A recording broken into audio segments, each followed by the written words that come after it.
నమస్తే busy people. స్త్రీలు నోచుకునే నోములలో అత్యంత ముఖ్యమైనది తదియ గౌరీ నోము. దీనిని షోడశ గౌరీ వ్రతం అని కూడా అంటారు. ఈ తదియ గౌరీ వ్రతము భాద్రపద శుక్ల తదియ రోజు వస్తుంది. ఈ కథ వినే ముందు చేతిలో అక్షింతలు పట్టుకొని 9 పోగుల దారాలకు 9 ముళ్ళు వేస్తూ వినాలి. కథ ప్రారంభము. పూర్వము అవంతి దేశాన్ని ప్రద్యుమ్న మహారాజు న్యాయంతో పరిపాలిస్తుండేవాడు. అతనికి సువర్ణాదేవితో పెళ్లి జరిగింది. కానీ వారికి సంతానం కలగలేదు. సంతానం లేని కారణంతో సౌభాగ్యదేవి అను రాచకన్యను 2వ వివాహం చేసుకున్నాడు. వారికి ఒక పుత్రుడు పుట్టాడు. పెద్ద భార్యకు సంతానం లేని కారణంగా ఊరి చివర పూరి గుడిసె వేయించి ఆహారం కోసం కొంత ధాన్యమును పంపుచుండెను. ఇంతలో భాద్రపద శుక్ల తదియ వచ్చెను. ఆ రోజున అందరూ తదియ గౌరీ వ్రతంను ఆచరిస్తారు. అప్పుడు గౌరీదేవి ఆ 2 రాణులను పరీక్షించదలిచి అసహ్యమైన రూపం ధరించి చిన్న రాణి ఇంటికి వెళ్ళి, ఈరోజు షోడశ గౌరీ వ్రతం కదా, నన్ను ముత్తైదవగా పూజించు అని అడిగింది. అప్పుడు రాణి అనరాని మాటలు అని ఆమెను బయటకు పంపివేసింది. అమ్మవారు పెద్ద రాణి ఇంటి ముందు వెళ్తుంటే రాణి స్వయంగా ఎదురెళ్ళి, ఈరోజు గౌరీ వ్రతం కదా, ఎవరు వస్తారని ఎదురు చూస్తున్నాను, అమ్మవారిలా నువ్వే వచ్చావని సంతోషించి ఆమెకు స్నానం చేయించి కొత్త బట్టలు కట్టి ఉన్నదానిలో తృప్తిగా భోజనం పెట్టింది. అప్పుడు అమ్మవారు మరుగుదొడ్డికి వెళ్ళాలని అడిగింది. రాణి ఒక స్థలం చూపించగానే అమ్మవారు దొడ్డిలోకి వెళ్ళి మాయమైపోయింది. ఎక్కడైతే అమ్మవారు వెళ్ళిందో అక్కడ బంగారు రాశులు కనిపించాయి. పెద్ద రాణికి ధనప్రాప్తి కలిగింది. చిన్న రాణి అమ్మవారిని దూషించిన కారణంగా కటిక దరిద్రం అనుభవించింది. చివరికి మహారాజు రాజ్యం నుండి వెళ్ళగొట్టారు. ఆ బాధలో సౌభాగ్యదేవి పెద్దరాణి దగ్గరికి వచ్చి జరిగిన వృత్తాంతమంతా వివరించింది. సౌభాగ్యదేవి నిద్రాహారాలు మాని చెట్టును పుట్టను కనిపించిన వాటినల్లా అడుగుతూ అమ్మవారి కోసం బయలుదేరింది. అలా వెళ్తుంటే మధ్యలో ఒక మామిడి చెట్టు కనిపించింది. ఆ మామిడి చెట్టు నిండా పళ్ళున్నాయి. కానీ ఒక్క పక్షి కానీ మనుషులు కానీ ఎవ్వరూ ఆ పండ్లను ముట్టుకోవట్లేదు. అప్పుడు మామిడి చెట్టును అడిగింది, గౌరీదేవి గురించి నీకేమైనా తెలుసా అని.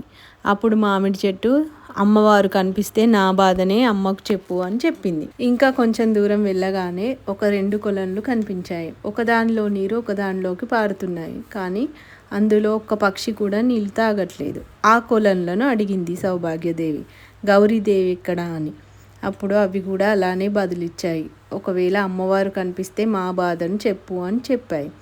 ఇంకా ముందుకు వెళ్తూ ఉంటే ఒక ఆవు గాడిద కనిపించాయి.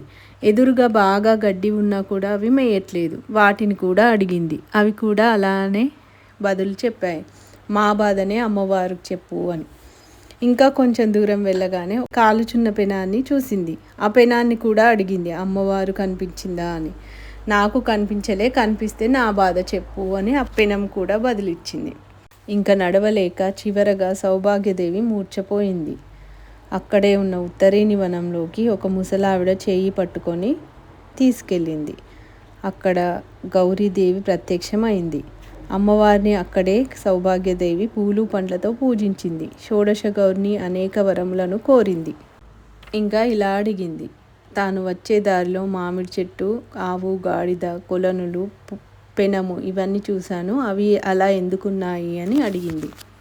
అప్పుడు అమ్మవారు బదులుగా, నువ్వు చూసిన మామిడి చెట్టు బాగా చదివిన పండితుడు, విద్యాదానం చేయక అలా శపించబడ్డాడు అని చెప్పింది. అలానే ఆ 2 కొలనులు తోడికోడళ్ళు, ఒకరికొకరు దానాలు వారిలో వారే చేసుకోవడం వల్ల అలా జన్మించారు అని చెప్పింది. నువ్వు చూసిన ఆవు, ఆ గాడిద రాజు ఇంకా మంత్రి.